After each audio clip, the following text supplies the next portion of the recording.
Well, new polls find Joe Biden struggling to gain approval from a skeptical public. One new poll by ABC shows Biden trailing former President Donald Trump by 9 or 10 percentage points, depending on who you talk to. This as Biden continues to insult African Americans and Hispanic voters.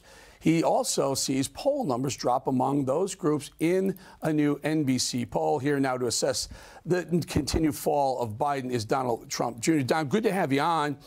It just, again, the minority number is he's doubled down double digits in minorities, blacks and also minority Hispanics. Listen to this LL Cool J mess up he had again. It's worth hearing again.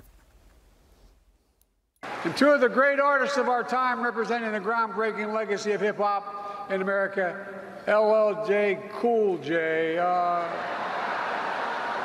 By the way, that man's got biceps bigger than my thighs. Care to weigh in on yet another moronically ridiculous racial slur on Biden? I guess it's not intended, but man, he keeps doing it. He just can't help himself, Eric. He's not present. He's not there. We've been saying this for a long time. I mean, if this was a Republican, people would be losing their minds. But if you're in the Democrat elite, just like John Fetterman, we're going to change the rules to accommodate one guy who's incapable of dressing like a United States senator. We'll just change all the rules to accommodate him. That's what the Democrats do.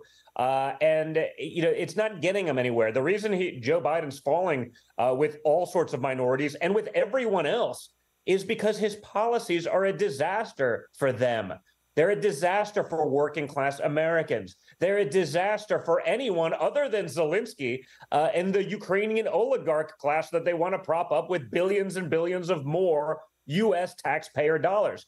It never ends. We're literally funding their first responders. We can't take care of our own Americans first. They want to fund 57,000 of them over there. We're funding their entrepreneurs in the Ukraine. What about American entrepreneurs? This is Democrat policy. It's absolutely asinine, and that's why he's falling in the polls. So much so that the Washington Post wasn't happy with the results because they're used to trying to create the results that they want, that they want to change the way that they do polling because they weren't happy with the result because the result doesn't fit their and the D.C. establishment desired narrative.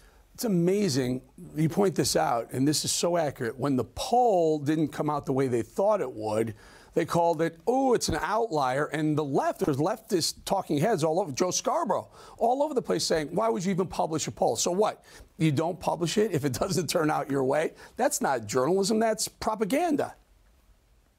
But Eric, they haven't been journalists in a long time. They've been regime propagandists. This is exactly what we've been saying for so long. You saw the article, I think it came out on Newsmax this weekend, about Fox manipulated a poll to make it seem as though their desired candidate at the time, Ron DeSantis, I imagine since he went down the tubes, they've abandoned him now too, but they were manipulating the polling data to make it seem like he was overperforming against Trump and or relative to Biden. They staked their entire campaign on the fact that Ron DeSantis could beat Joe Biden and Donald Trump couldn't. Unfortunately, no actual polling ever really showed that, certainly not in the last 6 months.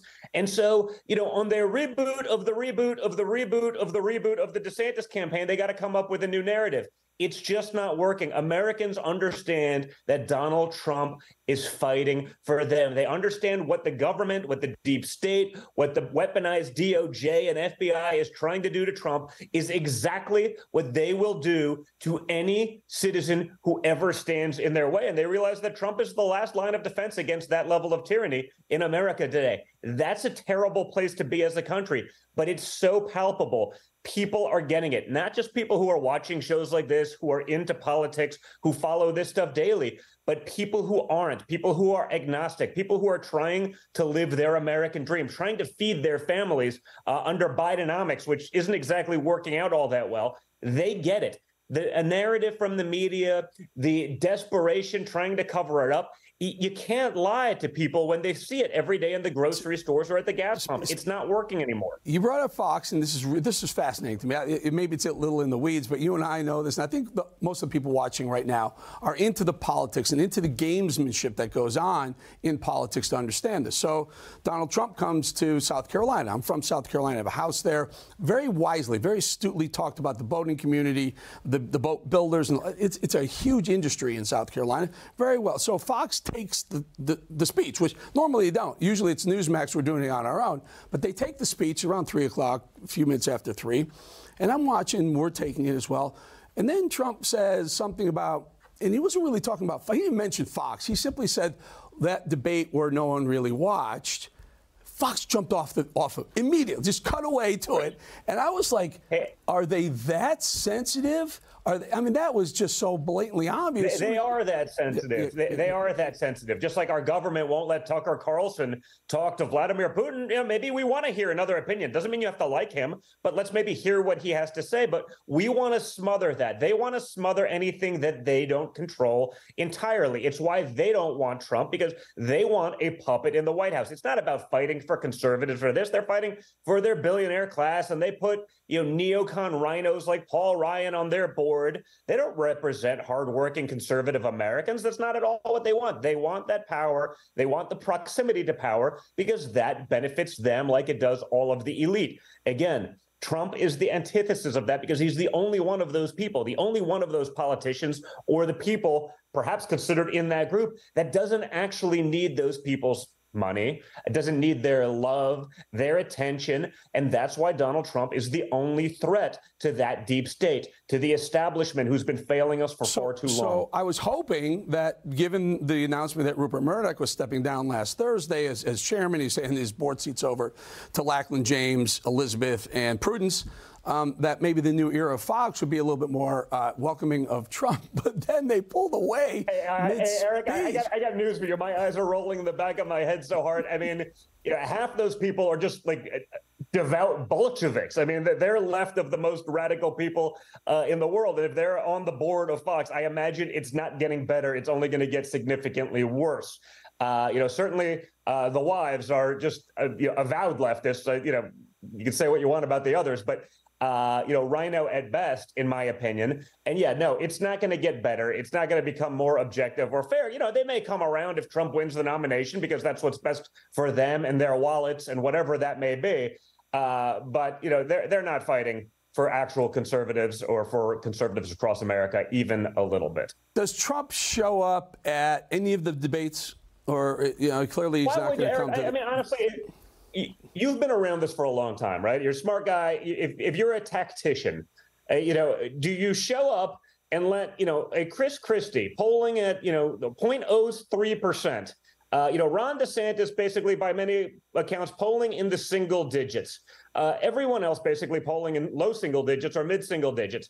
Do you allow those people unfettered access for 3 hours to crap all over you? It makes no sense. I mean, you could do it, but you'd be stupid. I mean, and it's not that his record couldn't stand, because all of the things that they say they're going to do that are resonating with the people are things that Donald Trump has already actually done.